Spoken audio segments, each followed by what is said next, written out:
10 বছর পরে মনসা পূজা দেখার লাগি বাড়িতে আইছি। সো বুঝতেই তো পারাই যে আজকের ভিডিওটি কতটুকু ইন্টারেস্টিং হইব। আর আজকে হইলো গিয়ে বিসর্জনের দিন। সো আমরা আওয়ার অঞ্চলের মানুষ কতটুকু আনন্দের সাথে মূর্তি বিসর্জন দিই ওইটি আজকে আপনারা দেখাই। এন্ড ভিডিওর ফার্স্টই হইরে ভাই আজকের ভিডিওর প্রত্যেকটা মুহূর্তে ভালো লাগার মতন হইব। আগেই কইলাইছি কেনে কারণ কিছু জিনিসের উপরে আইডিয়া করে বোঝা যায় যে পরবর্তী মুভমেন্ট গুলা কিরকম হইব। যাই হোক ফার্স্ট থেকে শুরু করা যাক। ফার্স্ট অফ অল আমরা নৌকার মাঝে রান্না করার লাগে যা যা লাগে সবকিছু লই লাইলাম। এন্ড রোদ থেকে বাঁচার লাগে আমরা সুন্দর করে একটা খালা খাফর টাঙ্গা লাইলাম। দেন আমরা ব্রাই বাদার মিলিয়া কিছু ফটোশুট করি লাইলাম। নৌকার মাঝে ওইটাই ছবি তুলা লাগাই দিলাম কারণ এখনের ওয়েদারটা অনেকটা সুন্দর লাগে।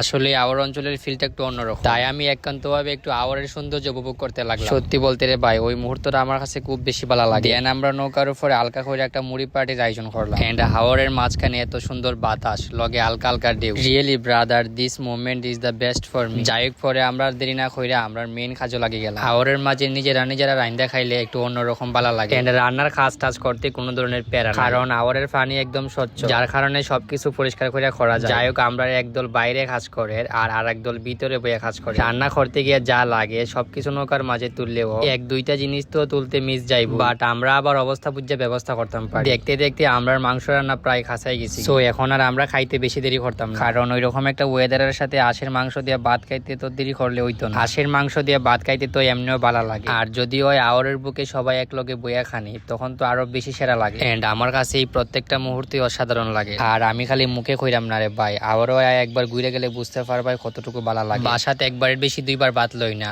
আর অনত আমি 3-4 বার ভাত লই লাইছি রে ভাই। আমি তো খালি ভাত লইছি কয়েকবার, বাট অনিকে তো খাইতে খাইতে একবারে খরার উপরে পড়ি যায়। যাই হোক সুন্দর একটা মুহূর্ত পার করলাম। এখন আমরা মূর্তি বিসর্জন দেওয়া যাই মুগি। আমরা রবাই দিয়া মূর্তি বিসর্জন দেওয়ার আগে নৌকা লইয়া অনেক জায়গায় ঘুরানি হয়। এন্ড ছোট থাকি বড় সবারই আজকে নৌকা লইয়া ঘুরানির দিন। আমরা রবাই দিয়া নৌকা দিয়া সবাই অনেক এনজয়ের মধ্য দিয়ে আজকের দিনটা পার করে। ছোট থাকি বড় সমবয়সী 5 জন হইলে আমরা আলাদা আলাদা নৌকা লইয়া অনেক বেশি এনজয় করি। আলাদা আলাদা নৌকার মাঝে থাকার পরও আমার বইনান্তের ছবি তোলা মিস যাইতো না। বইনান্তের আবদার, তাই অন্য নৌকা থেকেও তারা কয়েকটা পিক তুলে দিলাম। দেখতে দেখতে সন্ধ্যা হয়ে যায় আর কি, তাই আমরা সেরকম বাকি সময়টা এনজয়ের মধ্য দিয়ে পার করতাম। বসন্তকালে তুমি বন্ধু কালা পাখি আমি যেন কি বসন্তকালে তোমায় বলতে পারিনি। তুমি গান গাও, তুমি গান গাও, তুমি গাও, সুন্দর গান গাও, সুন্দর একটা গান, এই গান সুন্দর হবে। তুমি গাও,